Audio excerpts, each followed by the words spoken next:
Aleluia, Deus seja louvado. A palavra de Deus diz no Salmo 46, versos 1 e 2: Deus é o nosso refúgio e fortaleza, socorro bem presente nas tribulações. Portanto, não temeremos, ainda que a terra se transtorne e os montes se abalem no seio dos mares, ainda que as águas tumultuem e espumejem e na sua fúria os montes estremeçam. O salmista nos chama a olhar para Deus. Deus como nosso refúgio e fortaleza. Deus como socorro bem presente nas tribulações. O que, obviamente, me faz entender e acreditar que o nosso relacionamento com Deus não exclui o enfrentarmos tribulações. Seja no âmbito pessoal, seja no âmbito coletivo, como nossa nação e o mundo está vivendo nessa hora. No entanto, a conclusão dele, embora admita que há tribulações, é que nós podemos viver o socorro e a intervenção de Deus. Então, ele diz a conclusão: portanto, não temeremos. Acredito que esse deve ser o posicionamento de fé e confiança de todo e qualquer cristão que de fato entende a natureza do seu relacionamento com Deus, que sabe o que é poder confiar, descansar em fé no seu Senhor. Então eu quero, nessa manhã, trazer uma palavra. Uma palavra pastoral, não será uma pregação, um momento de ensino costumeiro, mas uma palavra pastoral muito específica sobre essa crise atual. O momento que estamos vivendo como nação e como globo em relação a essa pandemia do coronavírus, do Covid-19. E eu quero poder dividir a nossa conversa aqui em 3 partes distintas. Em primeiro, eu queria trazer um panorama geral da crise, por mais que alguns já estejam cansados de ouvir falar sobre alguns desses detalhes, eu acho que é importante a gente enxergar o quadro todo e de forma completa. Em segundo lugar, eu gostaria de trabalhar a ideia de como nós devemos agir agora, nesse momento. Em terceiro, nós vamos conversar um pouquinho a respeito do que o futuro nos reserva. Então vamos lá. O que a gente precisa saber sobre o coronavírus? Eu li nessa semana o artigo do pastor Elias Dantas, fundador e responsável pelo Global Kingdom, uma rede mundial de pastores. Ele diz que nós estamos lidando com 2 vírus. Um é o próprio coronavírus, o outro é o vírus do medo dessa situação toda. O coronavírus já infectou e infelizmente matou muita gente, milhares de pessoas, mas o medo, ele tem tido um alcance muito maior. Então nós precisamos de fato começar a eliminar algumas preocupações desnecessárias. Vi gente postando na internet vacina dada em animais, bactericidas, dizendo: olha aqui, isso aqui é 2018, já tinha coronavírus. Claro que já. Eu quero trazer então só um panorama rápido a respeito do coronavírus, porque alguns começam a desconfiar de conspiração em tudo. Não, criaram a vacina e proteção antes do vírus aparecer, porque já sabia. Gente, nós estamos lidando com um novo coronavírus. Eu quero citar alguns dados aqui que eu extraí de alguns lugares na internet, tanto do site da Secretaria da Saúde de São Paulo, como algumas menções recentes publicadas na Gazeta do Povo, jornal nosso aqui do Paraná. Então vamos começar. Os coronavírus são uma grande família viral, conhecida desde meados dos anos 1960. Causam infecções respiratórias em seres humanos e em animais. Geralmente, infecções por coronavírus causam doenças respiratórias leves a moderada, semelhantes a um resfriado comum. A maioria das pessoas se infecta com os coronavírus comuns ao longo da vida, sendo as crianças pequenas as mais propensas a se infectarem. Alguns coronavírus podem causar síndromes respiratórias graves, como a síndrome respiratória aguda grave, que ficou conhecida pela sigla SARS, da síndrome em inglês, Severe Acute Respiratory Syndrome. SARS é causada pelo coronavírus associado a SARS, sendo os primeiros relatos na China em 2002.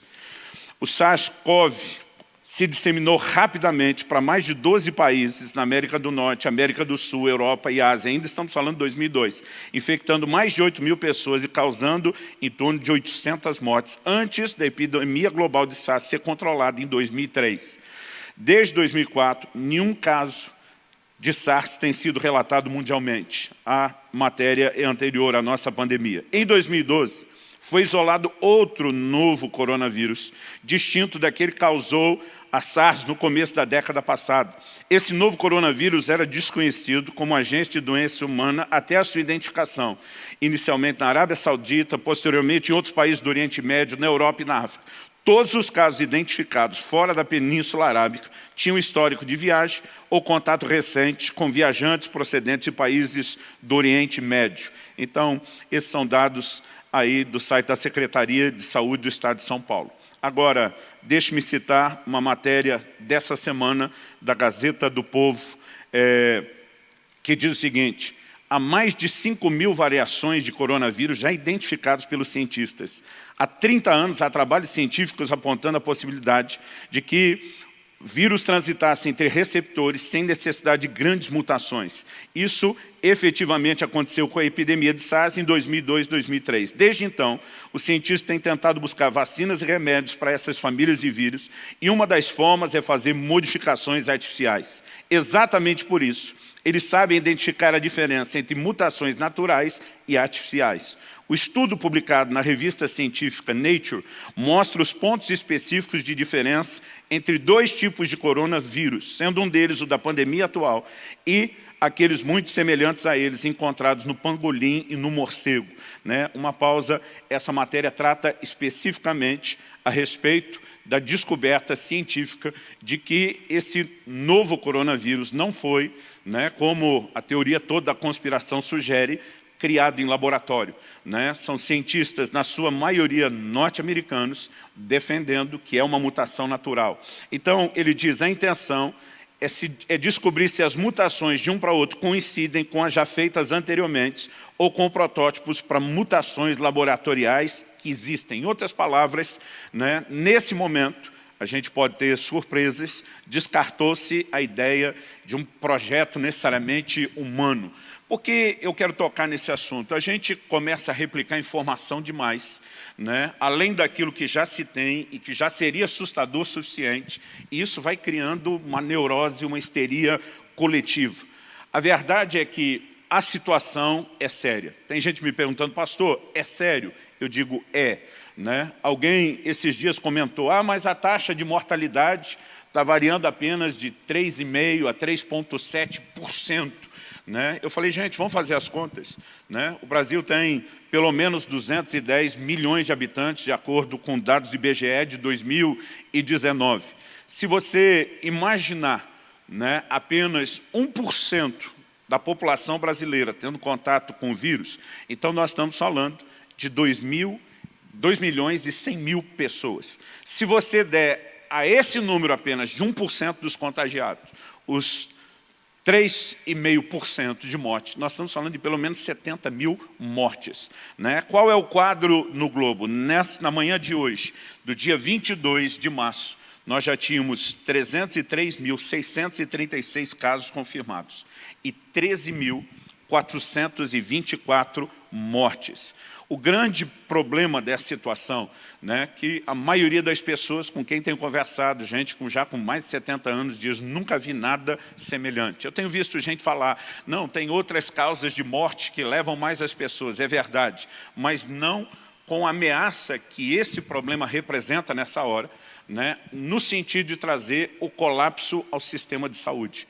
Então, os experts estão defendendo a ideia, nós vamos ter que lidar com o problema e ele não será resolvido de forma imediata, mas essa medida drástica na qual está se batendo, da necessidade de isolamento social, é porque a melhor medida é a prevenção. Não apenas no sentido de acreditarmos que isso não vai contagiar todo mundo, mas que, no mínimo, se espace o tempo onde isso aconteça, para que o sistema de saúde não entre em colapso. O problema de um colapso do sistema de saúde não é apenas atender quem estará com os problemas do coronavírus, é que nenhum tipo de outra emergência ou situação de necessidade poderá ser resolvido. Então, nesse momento, a melhor medida é a prevenção. Países como a Itália estão gritando para o mundo, nós não levamos a sério, não acreditamos que a coisa era assim tão séria, que a prevenção, né, principalmente do isolamento, era tão necessária e nesse momento uma conta alta está sendo paga. Né? Então, o meu apelo a você que nos assiste, a todos os brasileiros é, não vamos pagar para ver. A melhor medida é a prevenção. Alguém disse, os prejuízos financeiros e na economia serão sem precedentes. É verdade, mas é melhor a gente encarar esse tipo de prejuízo e lidar com ele do que simplesmente lidarmos com perdas, né, das vidas das pessoas, um colapso do sistema de saúde, porque acreditamos que o aspecto financeiro seria mais importante quando não é. Então, a pergunta que alguns têm feito, o coronavírus irá embora depressa? Provavelmente não, mas é necessário tempo para lidar com isso, né?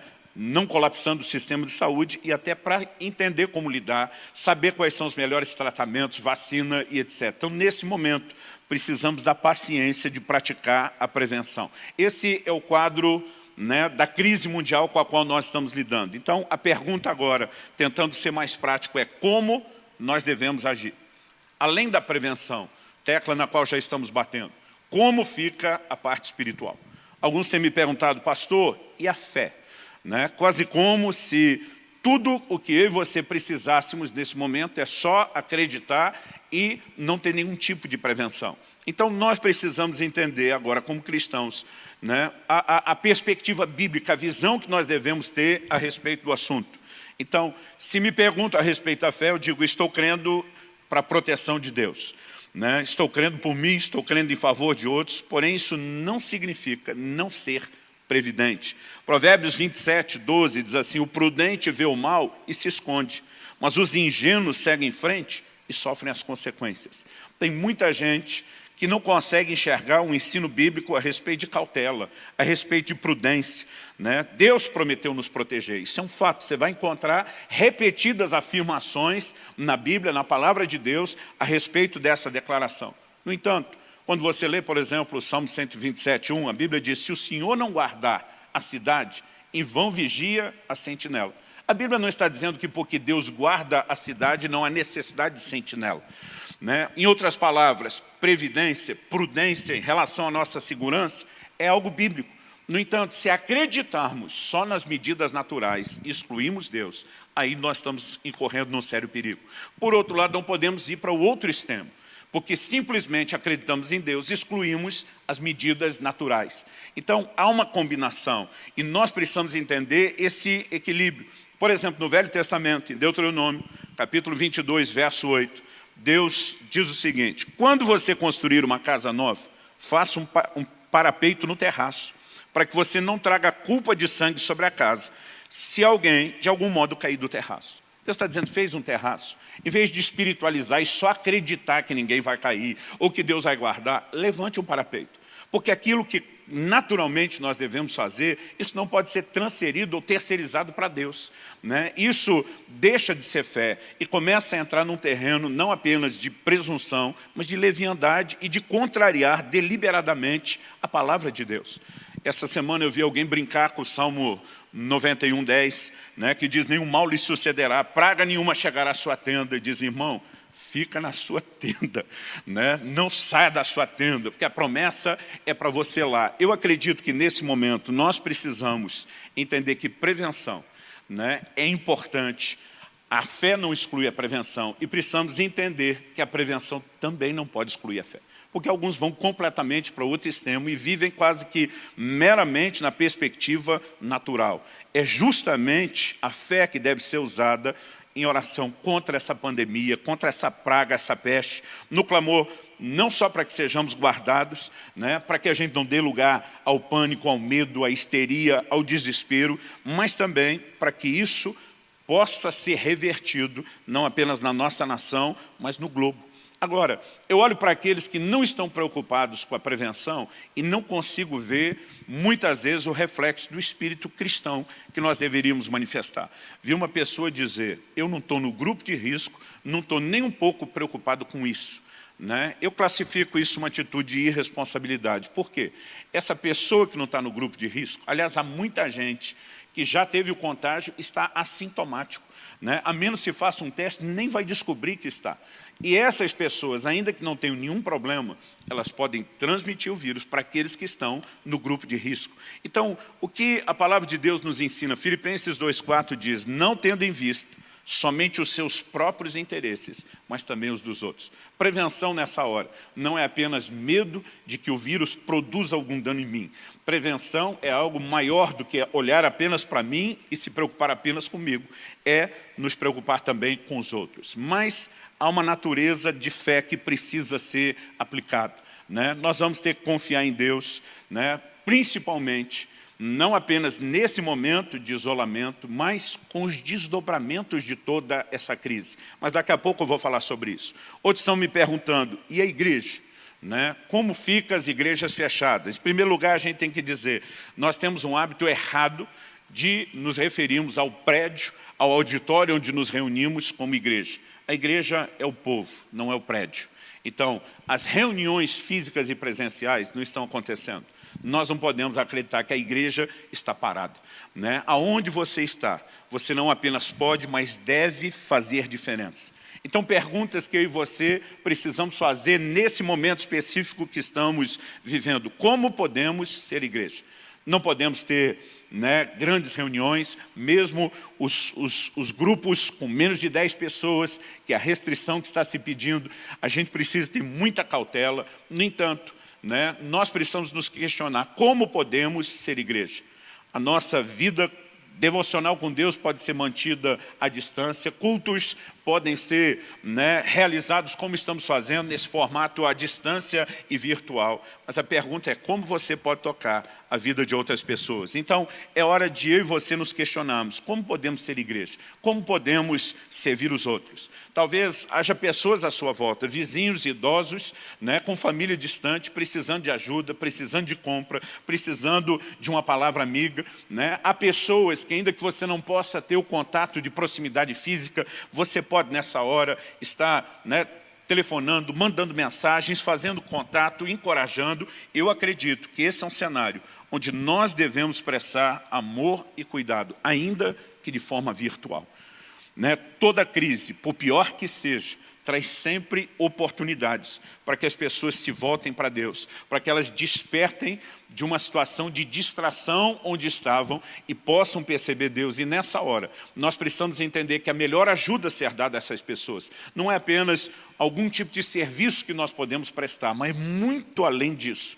É nesse momento chamar a atenção das pessoas para que olhem para Deus, para que se voltem para Deus, né? Para que o busquem de todo o coração. Em relação a questões do isolamento social, eu li essa semana um artigo do Davi Lago, que foi publicado no G1, e ele fala sobre como isso vai trazer um estresse emocional e psicológico. E nós precisamos aprender como lidar com isso. Nem todo mundo parou, né? Alguns estão na linha de frente do combate, na área da saúde, né? E mantendo a ordem. Há vários tipos de trabalhos essenciais que não pararam, mas a grande maioria está sendo redirecionada ao isolamento social.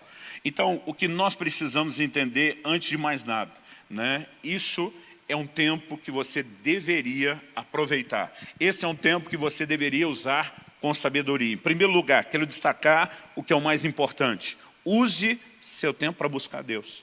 Né? Eu vejo gente que o tempo todo diz, não, eu não consigo ter uma vida de oração, de leitura na palavra, porque eu não tenho tempo. Mas quando tem tempo, né, não prioriza esse tipo de atitude. Nós estamos ainda dentro de um programa da leitura da Bíblia, né, em 100 dias. Eu tenho ouvido muita gente dizer, pastor, não estou conseguindo manter os 12 capítulos por dia, eu estou atrasado, eu não sei se eu vou conseguir terminar. Eu quero te encorajar, né? Comece o seu dia colocando aquilo que é mais importante em primeiro lugar. Comece o seu dia gastando tempo na palavra. Use esse seu tempo, esses dias, para realmente encharcar sua mente e o seu coração com a palavra de Deus e se voltar a esse tempo de oração, né? Boas leituras, meditação, porque alguns estão simplesmente só tomando um porre de entretenimento pelo tédio de não ter o que fazer. E num momento como esse, você deixa de crescer. Você tem direito a se entreter, aproveitar talvez um pouco mais esse tempo em família, que muitas vezes na correria do dia a dia não acontece, mas não deixe que isso determine como será esse período, porque ele pode demorar. Alguns estão acreditando que vão ser poucos dias, outros estão acreditando que isso pode envolver meses. Nós ainda não sabemos os desdobramentos, mas precisamos nos programar com inteligência. Aqueles que estão em regime de trabalho, home office, trabalhando em casa, né? Precisam ter um diálogo com a família a respeito dos seus horários, para conseguir manter a produtividade. De qualquer forma, a gente também tem encorajado, aproveite o tempo em família, seja para uma curtição ou reconciliação. Alguns vão precisar ajustar alguns parafusos, ter ordem sendo estabelecida dentro dos relacionamentos, e esse pode ser um momento extraordinário. Mas resumindo, eu tenho encorajado a muitos, reinvente-se, repense suas escolhas até hoje, né? O seu planejamento de vida, os seus valores. Muita gente, o tempo todo, quando surge uma crise, diz, não esperava por isso. No ano passado, tivemos desdobramentos que marcaram a economia. Eu ainda vejo gente falando da paralisação dos 11 dias da greve dos caminhoneiros. E gente dizia, puxa, tudo estava indo bem, eu não contava com isso. Sempre teremos imprevistos. E nós precisamos repensar a forma como vivemos a nossa vida e os nossos valores. Então, essa é uma hora também de muita reflexão. Bom, depois de apresentar o panorama geral, preocupações práticas com o que você deve fazer agora, a gente tem que fazer algumas perguntas como o que o futuro nos reserva. E aqui que eu quero concluir essa palavra pastoral de hoje. Então, esses dias alguém me disse, pastor, o que o futuro nos reserva? Falando especificamente depois da crise da pandemia do Covid-19, minha resposta foi, só Deus sabe, né? Mas há previsões práticas sobre as consequências dessa pandemia. Se 11 dias de paralisação, né, na greve dos caminhoneiros travou a economia e gerou recessão e consequências que alguns sentem até hoje, a pergunta é, o que não será esse isolamento que está afetando todas as áreas de produção? Então, se o isolamento social demorar, as repercussões serão maiores, mas mesmo que ele não seja tão longo, inevitavelmente haverá repercussões econômicas. Então, naturalmente, o que podemos esperar é que haja uma recessão. Diante disso, as pessoas já precisam pensar ou repensar com sabedoria seu orçamento, seus gastos, né? Nós precisamos entender que alguns estão, né, trabalhando em casa e ainda produzindo e gerando recursos, outros estão sem poder trabalhar, mas ainda com a garantia dos seus salários. Mas o Brasil é o 7º país quando se fala, no mundo todo, quando se fala em termos de trabalho informal. Então, além dos empreendedores, dos prestadores de serviços, esse trabalho informal que não está podendo ser realizado vai afetar muita gente. Resultado, né, que não podemos ignorar é que daqui a pouco teremos pessoas com muitas dificuldades. E novamente repito, esse será o momento de expressarmos o cristianismo, o evangelho que acreditamos e estender a mão.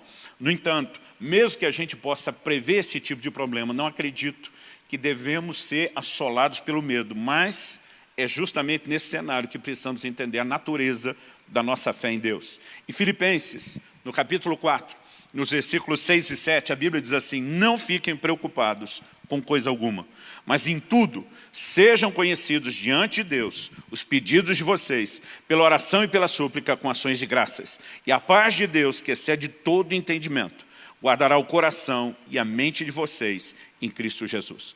Deus falou claramente a respeito do assunto, não apenas aqui. O Senhor Jesus, no seu ensino, diz, não fiquem ansiosos a respeito do amanhã, basta a cada dia o seu mal. É lógico que a Bíblia não está falando contra previdência ou planejamento. Quando nós vemos o conselho que Deus leva José a dar ao faraó, já que haverá uma crise no futuro, não consuma todo o resultado dos seus gastos agora. Aliás, esse é um momento onde muita gente vai ter que repensar a maneira como lida com as finanças. Nós não podemos consumir sempre todo o orçamento, não importa o quão justo ele seja, precisamos sempre ter margem, gordura, previdência. Deus não está falando contra a previdência, mas está falando contra a ansiedade a respeito do futuro. Em 1 de Pedro, no capítulo 5 e no versículo 7, a Bíblia diz, lancem sobre ele, falando sobre Deus, todas as suas ansiedades, porque Ele cuida de vocês. Então, olhar para o futuro, eu não quero apenas me preocupar com a recessão econômica, com os desdobramentos que esse assunto, ou essa crise, essa pandemia vai trazer. Eu não quero apenas ficar ansioso a respeito do meu estado de saúde ou dos meus familiares. Eu preciso aprender a natureza da fé e transferir, né, essa dependência de Deus, dizendo: Senhor, a despeito do que aconteça à minha volta, eu posso confiar no seu cuidado. Agora, é não apenas não ficar ansioso, mas a Bíblia diz: em tudo sejam conhecidos diante de Deus os pedidos de vocês. Então, obviamente, esse é um momento de parar o medo, né, parar a ansiedade e começarmos a clamar a Deus. Clamar a Deus não apenas para que a pandemia cesse, clamar a Deus por intervenção em todas as áreas da nossa vida e também pelos efeitos e os desdobramentos que isso terá. Não há nenhuma promessa bíblica sobre ausência de problema ou crise. Jesus claramente diz: no mundo tereis aflições. E diz: mas tende bom ânimo. Então o Evangelho não garante que a gente não teria problemas ou aflições, mas diz que independente daquilo que a gente passa, a gente poderia ter ânimo.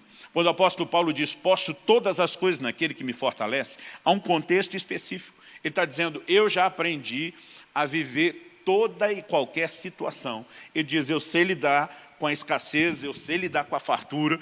E ele diz: eu posso todas as coisas naquele que me fortalece. Significa que as circunstâncias não vão determinar, ou não deveriam determinar o nosso ânimo, mas a nossa confiança no Deus que nos fortalece e que intervém nas nossas vidas. Essa é a hora de lembrar de Deus sustentando Elias, né, com pão e carne trazido pelos corvos. Essa é a hora de lembrar de milagres que Deus fez, como na vida daquela viúva. Essa é a hora de lembrar declarações da palavra de Deus: o Senhor é o meu pastor e nada me faltará. A verdade é que nós temos criado uma mentalidade de um evangelho, né, que é apenas para vivermos a prosperidade.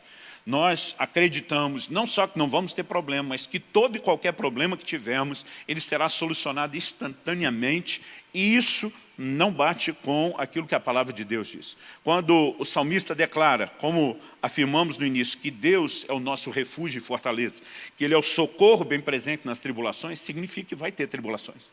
No entanto, as tribulações não necessariamente vão nos destruir e nem para prevalecer. O quadro pode ser mudado e revertido.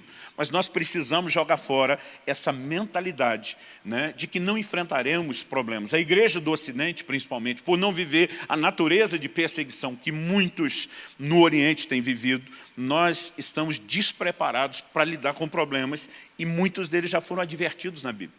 Então, quando falamos do futuro, né, o que nos reserva? Eu acredito que nós vamos ter, volta e meia, mais problemas surgindo. Olha o que Jesus diz em Lucas 21, versículos 9 e 10. Quando vocês ouvirem falar de guerras e revoluções, não fiquem assustados, pois é necessário que primeiro aconteçam essas coisas, mas o fim não será logo.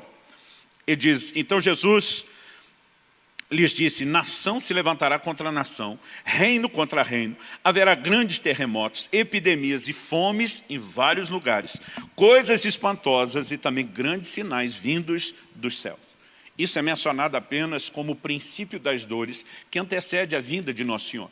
Mas de alguma forma, apesar da gente ter sido advertido de um futuro, né, onde problemas aconteceriam, e o tempo todo é como se Deus estivesse dizendo: não se apeguem demais só aquilo que é natural e terreno. Nós resolvemos criar uma fé materialista, terrena, né, que muitas vezes ignora a importância do que é celestial e valoriza demais só aquilo que é natural. Ignoramos advertências claras. Então, essa é a última coisa no tempo do fim que está acontecendo para nos assustar? Não. Podemos esperar novas crises em áreas distintas se desdobrando. Qual é a natureza da fé nesse momento? É dizer que Deus é o nosso socorro bem presente nas tribulações. E dizer: não temeremos, ainda que a terra se transtorne, os montes se abalem no seio dos mares, ainda que as águas tumultuem, espumejem e na sua fúria os montes estremeçam, nós não vamos deixar que as circunstâncias determine os nossos sentimentos. Nós vamos decidir acreditar e confiar no Senhor. Nesse momento, é impossível prever. Alguns estão dizendo: olha, o pico do nosso problema será de 6 a 20 de abril. Podemos estar falando do contágio, mas não sabemos os desdobramentos. Então essa é uma hora de começarmos a crer em Deus a respeito de um futuro, que independente de como seja, em linhas gerais, falando do globo, eu e você podemos esperar um cuidado, uma ação e uma intervenção de Deus nas nossas vidas. Então, para concluir, né? Esses dias alguém me perguntou, pastor, o senhor está com medo de contrair o vírus? Falei, estou sem medo nenhum, tanto a respeito do vírus como do futuro. No entanto, decidi me prevenir não apenas por mim mesmo, mas pelos que não têm a mesma imunidade e pelos que não têm a mesma fé. No entanto, decidi, não vou me preocupar com os desdobramentos dessa crise, embora é hora de pensar e analisar tudo, até como igreja. Isso é algo histórico para nós, estar realizando um culto totalmente online. Então nós vamos ter que repensar a vida pessoal, vida social e até mesmo da igreja. Mas, ainda que a gente tenha que se reinventar, não podemos deixar de confiar em Deus. E, nesse nosso posicionamento de quem confia em Deus, não podemos ignorar a necessidade dos outros à nossa volta. Acredite, as necessidades, principalmente materiais e financeiras, vão crescer, vão aumentar. E nós vamos ter que aprender a expressar ao mundo o nosso cristianismo. Então, meu apelo ao seu coração, não se desespere, não se encha de medo, confie em Deus, mas seja sábio e seja previdente. E que o Senhor nos ajude. Eu gostaria de orar com você nessa hora. Pai, nós clamamos que venham dias não apenas de um entendimento da Tua Palavra sobre a nossa postura, quando falamos de algo coletivo em linhas gerais. Mas nós também queremos nesse momento clamar ao Senhor de uma forma muito específica. Que o Teu Espírito Santo traga direcionamento personalizado. Alguns vão ter que se reinventar nos seus negócios. Alguns vão precisar entender que é hora de cavar outros poços. Alguns vão precisar ter direções específicas de Deus, não apenas nessa área material, profissional, a respeito até mesmo, ó Deus, dos relacionamentos, da vida familiar. E nós oramos que esse seja um tempo onde cada um possa ouvir a sua voz, onde eles possam se dedicar em te buscar, mas que também eles possam ter experiências contigo nesse momento. Pai, clamamos que a fé de cada um seja despertada, fortalecida pela Tua Palavra e pela ação do Teu Espírito Santo. E que possamos o tempo todo lembrar de declarar como salmista, elevo os meus olhos para os montes, de onde me virá o socorro? O meu socorro vem do Senhor, que fez os céus e a terra. Nessa hora eu oro por cada pessoa que nos acompanha à distância nesse mundo virtual. Eu oro que haja sustento, eu oro que haja ânimo sobrenatural, eu oro que haja um encorajamento de fé, um fortalecimento na fé de cada um. Eu oro que haja despertamento para que possamos nos voltar para o Senhor de todo o coração.